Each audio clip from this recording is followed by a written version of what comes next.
Dear students of class 11th, अस्सलाम वालेकुम रहमतुल्लाह।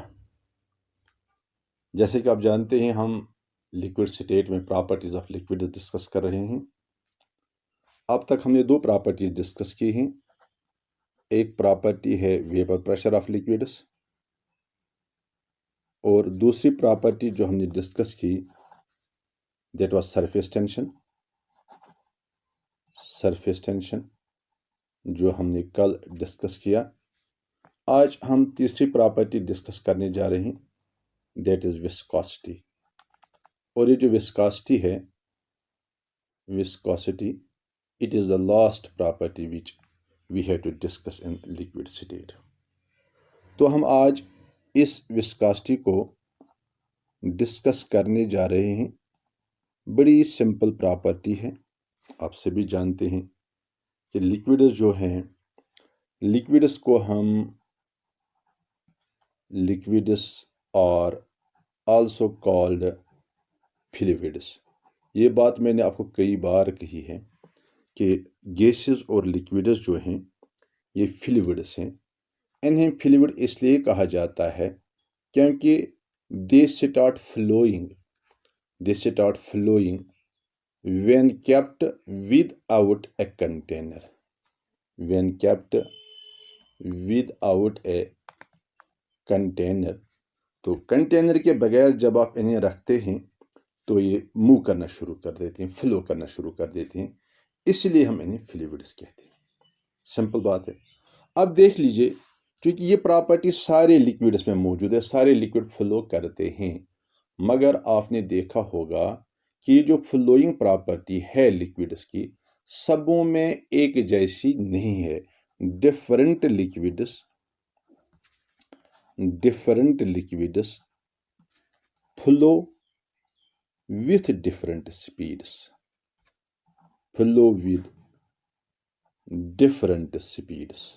सारे लिक्विड एक ही स्पीड से फ्लो नहीं कर रहे हैं।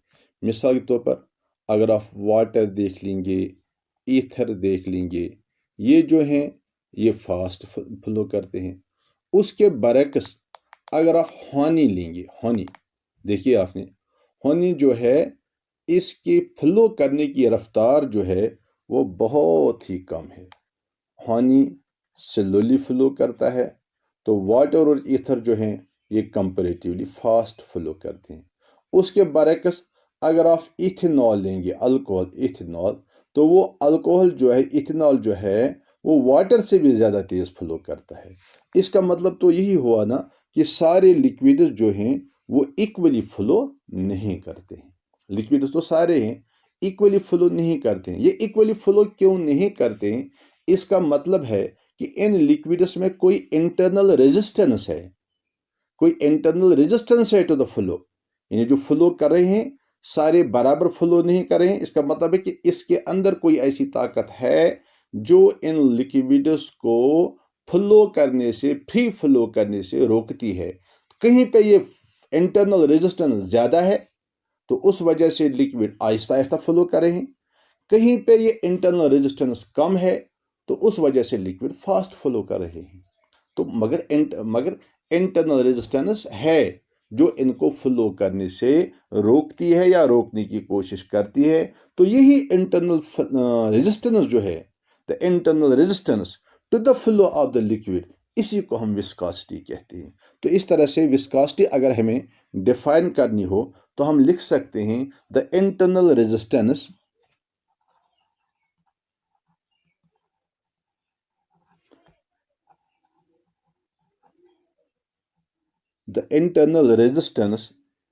to flow possessed by a liquid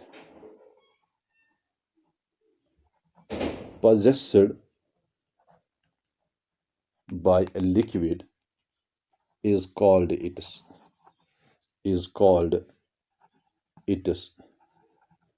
viscosity। आप समझ गए ना? कि फिर से बात सुनिए कि लिक्विड्स जो हैं ये सारे फ्लो करते हैं, मगर सारे लिक्विड्स इक्वली फ्लो नहीं करते हैं।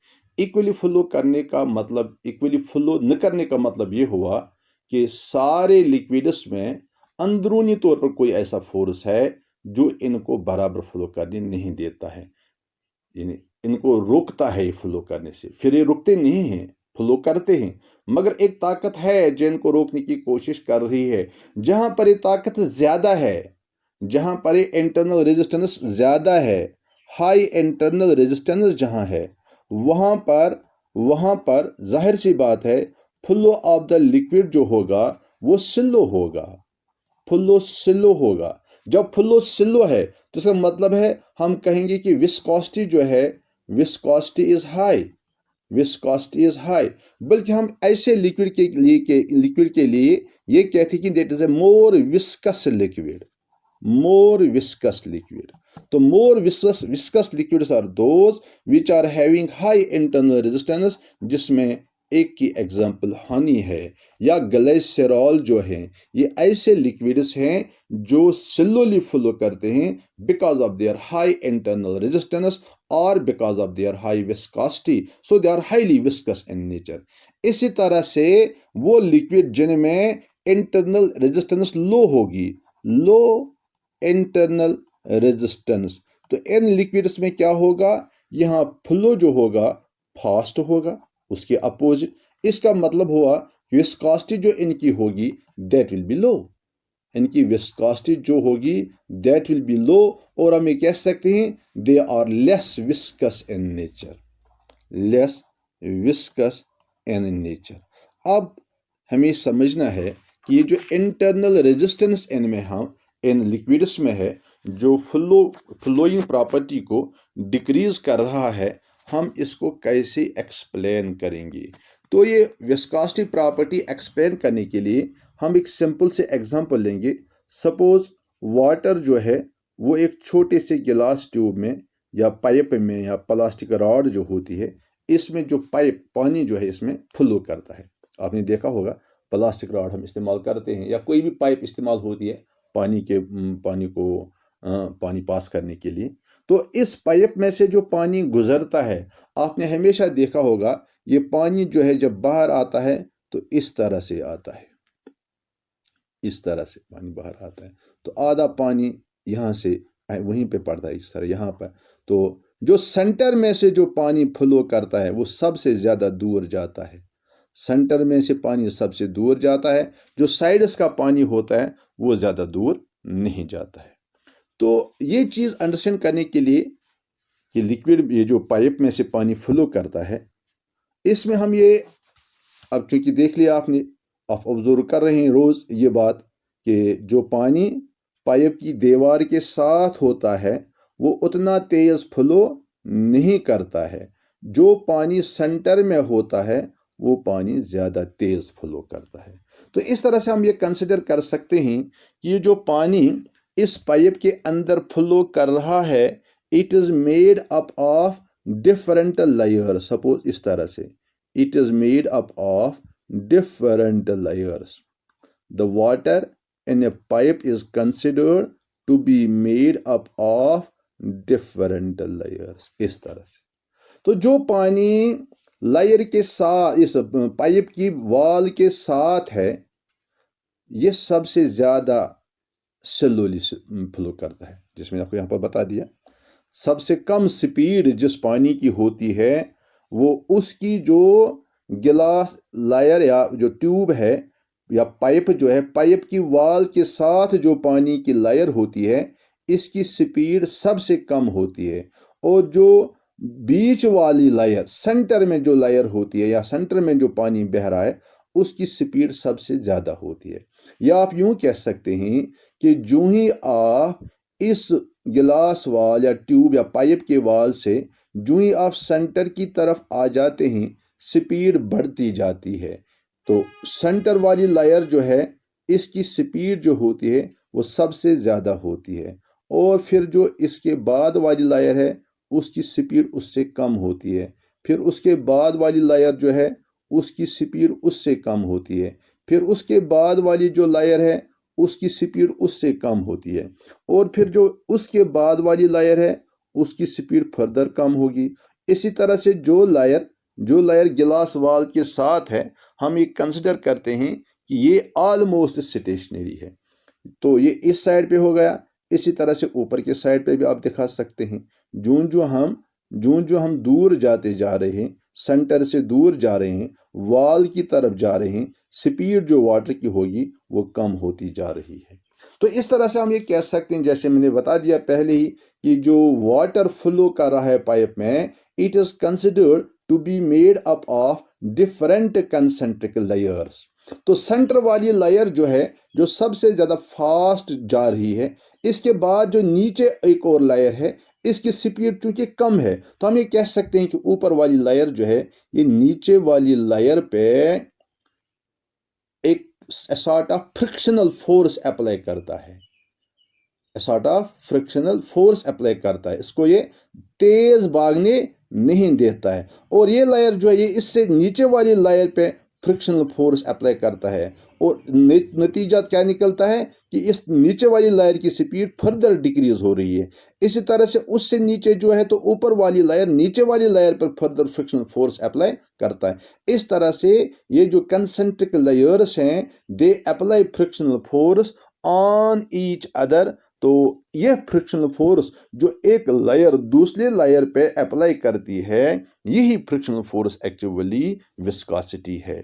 तो हम ये कह सकते हैं, the force of friction which one part of the liquid offers to another part of the liquid is called viscosity. तो इस तरह से विस्कोसिटी की दूसरी डेफिनेशन हमारे पास आ गई, the force of friction,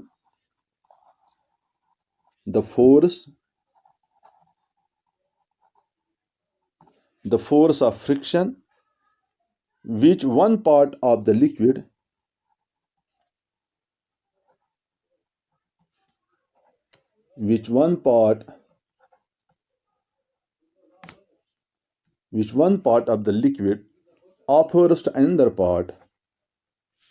offers to another part of the liquid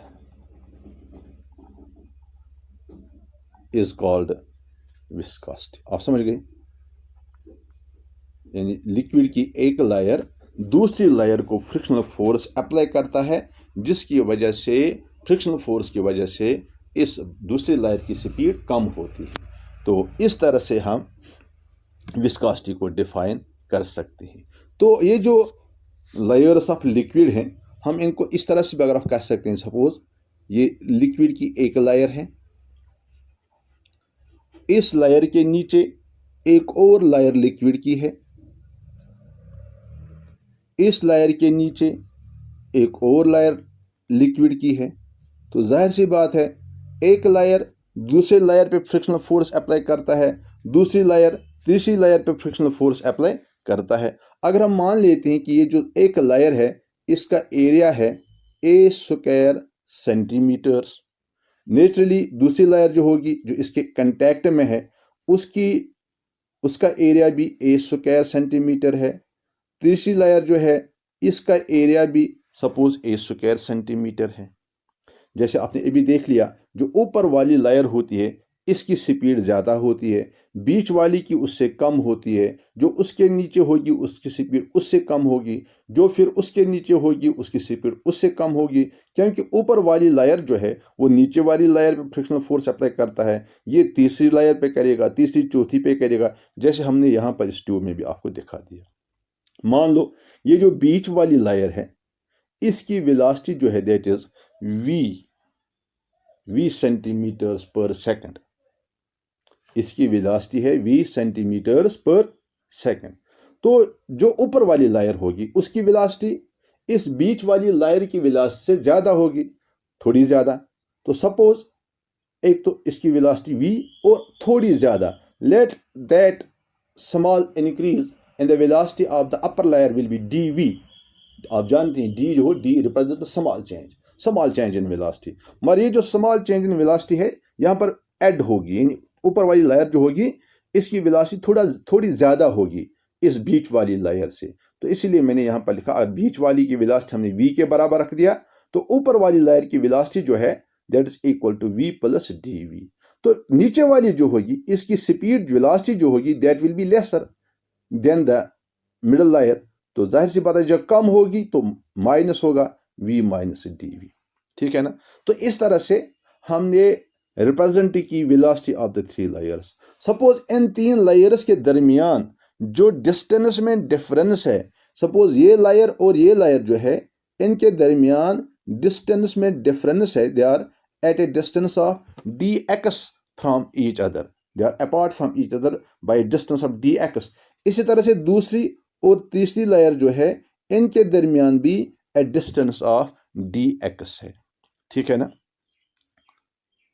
तो इस तरह से हम अब ये जो फोर्स ऑफ फ्रिक्शन है बिटवीन 2 लेयर्स, जिन लेयर्स का area of cross section 8 centimetre square के बराबर है और जो सेपरेटेड हैं from each other by distance of dx centimetres, इनकी वेलोसिटी जैसे हम देख लिया आपने, इनमें वेलोसिटी की डिफरेंस भी dv है। इन ऊपर वाली और नीचे वाली लेयर के दरमियान डिफरेंस इन वेलोसिटीज dv। इसी तरह से बीच वाली और लास्ट वाली के दरमियान भी difference of velocity is dv। तो फोर्स ऑफ फ्रिक्शन जो होगा that will be proportional to, force of frictional will be proportional to a into dv by dx, dv by d। ये आपको अंडरस्टैंड करना है। फोर्स ऑफ फ्रिक्शन जो F है it will be proportional to a into d by d. ये जाहिर सी बात है कि ये जो लेयर्स हैं जितना इनका एरिया ऑफ क्रॉस सेक्शन ज़्यादा होगा, जितना ज़्यादा सरफेस एरिया इन कंटैक्ट होगा, उतना ही ज़्यादा फोर्स ऑफ फ्रिक्शन होता है।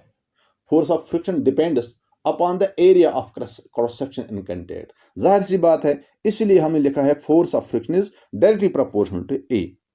अब देख लीजिए हमने यहां पर लिखा force of friction is directly proportional to dv by dx, dv by dx। dv क्या है? Small change in velocity, small change in. जाहिर सी बात है जितनी वेलोसिटी में डिफरेंस ज्यादा होगी, वेलोसिटी में डिफरेंस जितनी ज्यादा होगी, dv जितना ज्यादा होगा उतना ही फोर्स ऑफ फ्रिक्शन जो है वो भी ज्यादा होगा। इसीलिए यह आ गया proportional, directly proportional to dv। dx जितना कम होगा, इन जितनी डिस्टेंस इनके दरमियान कम होगा उतना फ्लो भी कम होगा, उतना जो फ्लो होगा वो उतना कम होगा। डिस्टेंस जितनी दो लेयर्स के दरमियान ज्यादा होगी उतनी फोर्स ऑफ फ्रिक्शन जो है वो कम होगा। फोर्स ऑफ फ्रिक्शन कम होने का मतलब ये है कि अगर ये दो लेयर ज़्यादा क्लोज होंगे तो वो एक दूसरे पे ज़्यादा फोर्स ऑफ अट्रैक्शन अप्लाई करेंगे, जिसकी वजह से फ्रिक्शनल फोर्स इंक्रीज हो जाएगा। तो इसलिए डिस्टेंस और फोर्स ऑफ फ्रिक्शन जो है वो डायरेक्टली प्रोपोर्शनल नहीं है। डिस्टेंस कम है तो फोर्स ऑफ फ्रिक्शन ज़्यादा है, डिस्टेंस ज़्यादा है तो फोर्स ऑफ फ्रिक्शन कम है। इसीलिए फोर्स ऑफ फ्रिक्शन जो है वो इनवर्सली प्रोपोर्शनल टू dx है। So force of friction F is directly proportional to area of cross section, यानी जितना दो लेयर्स के दरमियान एरिया ऑफ क्रॉस सेक्शन ज़्यादा होगा, कंटैक्ट एरिया ज़्यादा होगा, सरफेस एरिया ज़्यादा होगा इन कंटैक्ट, उतना ही फ्रिक्शनल फोर्स ज़्यादा होगा। इसी तरह से जितनी वेलोसिटी में डिफरेंस ज़्यादा होगी उतना ही फोर्स ऑफ फ्रिक्शन ज़्यादा होगा। इसी तरह से जितनी डिस्टेंस कम होगी उतना फोर्स ऑफ फ्रिक्शन ज़्यादा होगा। तो इस तरह से F is proportional to A into dv by dx। आप चाहें तो प्रोपोर्शनलिटी हटा सकते हैं, F is equal to eta into A into dv by dx। जैसे कि आप जानते हैं नीटा जो है it is the constant of proportionality, इससे हम कोफिशिएंट ऑफ विस्कोसिटी कहते हैं। Eta is called as coefficient of viscosity. और ये जो dv बाई dx है, dv बाई dx, इससे हम वेलोसिटी ग्रेडियंट कहते हैं। It is called as velocity gradient. अब देख लीजिए अगर हमारे पास dx यानी distance between the two layers 1 centimetre है और area of cross section A 1 square centimetre है और dv यानी डिफरेंस इन वेलोसिटी 1 सेंटीमीटर पर सेकंड है, 1 सेंटीमीटर पर सेकंड। तो इसका मतलब हुआ सिंपली कि F जो है force of friction that is equal to eta, यानी फोर्स ऑफ फ्रिक्शन जो है that is equal to coefficient of viscosity. तो इस तरह से अगर आपको कोफिशिएंट ऑफ विस्कोसिटी डिफाइन करना होगा, कोफिशिएंट ऑफ विस्कोसिटी डिफाइन करना होगा, तो आप बता सकते हैं कि कोफिशिएंट ऑफ विस्कोसिटी जो है it is equal to the force of friction, it is equal to the force of friction required to maintain a velocity difference of 1 centimeter per second between two layers which are 1 centimeter apart and each layer having an area of cross section of 1 square centimeter. So what is coefficient of viscosity? It is the force of friction which is required to maintain a velocity difference of 1 centimeter per second between two layers 1 centimeter apart and having an area of cross section equal to 1 square centimeter. तो ये हो गई definition of coefficient of viscosity जो आप यहाँ से derive कर सकते हैं।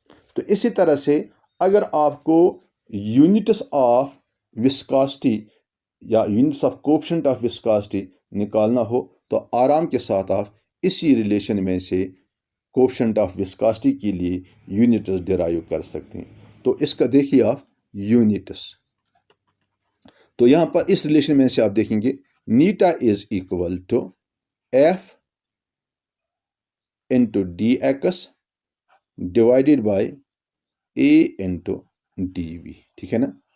ए नीचे आएगा, डी एक्स ऊपर, डी वी नीचे। तो अब देख लीजिए फोर्स जो है इसका यूनिट है डायन, डी एक्स है डिस्टेंस, इसका यूनिट है सेंटीमीटर, ए है एरिया ऑफ क्रॉस सेक्शन, इसका यूनिट है सेंटीमीटर स्क्वायर, और डीवी वेलोसिटी है, इसका यूनिट है सेंटीमीटर पर सेकंड, ठीक है ना। अब आप खुद सॉल्व कीजिए, सेंटीमीटर और सेंटीमीटर कैंसिल हो जाएगा, you will get dynes centimetre square per cent, ये सेंटीमीटर ऊपर जाएगा तो पर सेंटीमीटर स्क्वायर, और पर सेकंड ऊपर जाके सेकंड बनेगा, डायनस पर सेंटीमीटर स्क्वायर सेकंड जो है, this is the unit of coefficient of viscosity. अगर आप इसको कोफिशिएंट ऑफ विस्कोसिटी जो है, अगर आप इसको डायनस के बजाय न्यूटन्स में मेजर करेंगे तो वो भी आप कर सकते हैं। तो फिर यहाँ पर न्यूटन आएगा, फिर यहाँ पर सेंटीमीटर के बजाय आपको मीटर लेना पड़ेगा, तो यहाँ पर मीटर स्क्वायर आएगा, यहाँ पर मीटर पर सेकंड आएगा। तो उस तरह से भी आप यूनिट्स निकाल सकते हैं। और ये जो है डाइन पर सेंटीमीटर पर स्क्वायर, अगर अगर अगर अगर ये 1 डायन होगा पर सेंटीमीटर स्क्वायर पर सेकंड, तो हम इसको पॉइस कहते हैं, POISE। यानी पॉइस जो है it is another unit which is used for coefficient of viscosity. तो कोफिशिएंट ऑफ विस्कोसिटी जो है it is equal to 1 poise when one dyne of frictional force is acting between two layers having a distance of 1 centimeter and having a velocity difference of 1 centimeter per second and area of cross section of a square centimeters। ये जो नाम poised दिया जाता है ये एक scientist के नाम पर है, उसका नाम है पॉइज़ली के नाम पर, POISEULLIE, पॉइज़ली के नाम पर इस यूनिट को नाम दिया जाता है पॉइज। तो ये पॉइज़ली जो है इसने बहुत सारा काम किया है विस्कोसिटी पे, इसलिए इसके नाम पर इसे ये नाम दिया जाता है। एक और चीज़ आप देख सकते हैं, यहाँ जो फोर्स है, आप फोर्स के बदले आज जैसे आप जानते हैं force equal to mass into acceleration, तो इस तरह से दूसरा यूनिट भी आप डिराइव कर सकते हैं, eta is equal to force के बदले मास इनटू एक्सेलरेशन। तो बाकी इसी तरह रहेगा DX इंटू ए इंटू DV, मास का यूनिट ग्राम है, ए का एरिया ए है एक्सेलरेशन, तो एक्सेलरेशन का यूनिट जो है दैट इज सेंटीमीटर पर second square into centimetre dx का यूनिट डिवाइडेड बाई a का सेंटीमीटर स्क्वायर dv का सेंटीमीटर पर सेकंड। तो जब इसको सॉल्व करोगे यू विल गेट ग्राम पर सेंटीमीटर पर सेकंड, ग्राम पर सेंटीमीटर पर सेकंड। तो इस तरह से 1 पॉइस जो होगा, 1 पॉइस इज इक्वल टू 1 डायन पर सेंटीमीटर स्क्वायर पर सेकंड, या 1 पॉइस इक्वल टू ग्राम पर सेंटीमीटर पर सेकंड। इस तरह से भी आप निकाल सकते हैं। तो this is units of coefficient of viscosity. तो इसके बाद दो बातें और हैं। एक है कि जो विस्कोसिटी, जैसे आपने देख लिया कि सारे लिक्विड्स की विस्कोसिटी एक जैसी नहीं होती है। तो जाहिर सी बात है, जब विस्कोसिटी एक जैसी नहीं है तो हम कह सकते हैं कि विस्कोसिटी जो है it depends upon the nature of the liquid, nature of the liquid. तो नेचर ऑफ द लिक्विड पे ये क्यों डिपेंड करेगा, ये बिल्कुल क्लियर है, क्योंकि लिक्विड्स जो हैं इनके दरमियान डिफरेंट फोर्सेस ऑफ अट्रैक्शन होते हैं। तो ये जो विस्कोसिटी है ये इसी इंटरमॉलिक्यूलर फोर्स ऑफ अट्रैक्शन पर डिपेंड करती है। जहां पर intermolecular force of attraction stronger होते हैं वहां पर विस्कोसिटी ज़्यादा होती है। इसीलिए सारे लिक्विड्स में एक जैसी विस्कोसिटी नहीं है। So it depends upon the nature of the liquid, because different liquids have different force of attraction. तो दूसरा फैक्टर जिस पे विस्कोसिटी डिपेंड करती है that is temperature, that is temperature. तो ये भी आपको अच्छी तरह से मालूम है कि टेम्परेचर बढ़ाने से काइनेटिक एनर्जी बढ़ जाती है। इन internal molecular force of attraction जो होता है that gets decreased, intermolecular force of attraction get decreased by increase in temperature. इसीलिए जब इंटरमॉलिक्यूलर फोर्सेस डिक्रीज हो गई तो इंक्रीज इन टेम्परेचर से विस्कोसिटी जो होगी दैट विल गेट डिक्रीज्ड। इसलिए टेम्परेचर बढ़ाने से विस्कोसिटी डिक्रीज हो रही है। इसलिए आपने देखा होगा जब किसी बोतल में हम हनी लेते हैं, अगर आप उस बोतल को उल्टा करेंगे, लटकाएंगे, तो उसमें से वो हनी जो है वो आहिस्ता आहिस्ता फ्लो हो जाता है। अब अगर आप उस बोतल को या उसके नेक को हीट अप करेंगे तो आप देखेंगे कि हीट अप करने के बाद ये हनी जो है ये तेज बहना शुरू कर देता है। इसकी बहने की स्पीड जो है वो विस्कोसिटी जो है कम होती है, बहने की स्पीड बढ़ जाती है, वेलोसिटी बढ़ जाती है। तो वो किससे होता है, टेम्परेचर इंक्रीज करने से होता है। तो इस चीज से हमें पता चल जाता है कि टेम्परेचर इंक्रीज करने से विस्कोसिटी ऑफ द लिक्विड जो है वो डिक्रीज हो जाती है। तो this was all about viscosity. इसमें आपने देख लिया विस्कोसिटी क्या है, कोएफिशिएंट ऑफ विस्कोसिटी क्या है, तो इसके यूनिट्स क्या हैं, तो और कौन कौन से फैक्टर्स वो हैं जो उन पे विस्कोसिटी डिपेंड करती है। दो ही फैक्टर हैं, एक नेचर ऑफ द लिक्विड है, दूसरा फैक्टर टेम्परेचर है। तो इसी के साथ हमारा जो ये आज का यूनिट था states of matter, gaseous state और लिक्विड स्टेट, ये कंप्लीट हो रहा है। इंशाल्लाह रब ने चाहा तो कल से हम एक नया यूनिट शुरू करने जा रहे हैं जो बहुत ही इम्पॉर्टेंट यूनिट है, दैट इज थर्मोडायनेमिक्स। तो इस यूनिट के बाद हम थर्मोडायनेमिक्स शुरू करने जा रहे हैं। तो मेरी आपसे गुजारिश है कि आप सभी लोग इस चीज़ के साथ हमारे साथ कांटेक्ट में रहिए, हमारे साथ इन कनेक्शन रहिए। तो इंशाल्लाह हम कोशिश करेंगे इस यूनिट को अच्छी तरह से डिस्कस करने की। ये यूनिट जो है सबसे इम्पॉर्टेंट यूनिट है केमिस्ट्री का। तो इसलिए ये थर्मोडायनेमिक्स का यूनिट जो है केमिस्ट्री में इसका इस्तेमाल बहुत सारी जगहों पे हो रहा है। इसकी अपनी अलग टर्मिनोलॉजी है, अलग कंसेप्ट हैं। तो इसलिए इसको समझने के लिए उस्ताद की बहुत ज़्यादा ज़रूरत है, क्योंकि ये एक ऐसा कंसेप्ट है जो हम समझ लो कि थ्योरेटिकल डिस्कशन से क्लियर करते हैं। तो इसलिए टीचर की इसमें अहम ज़रूरत है।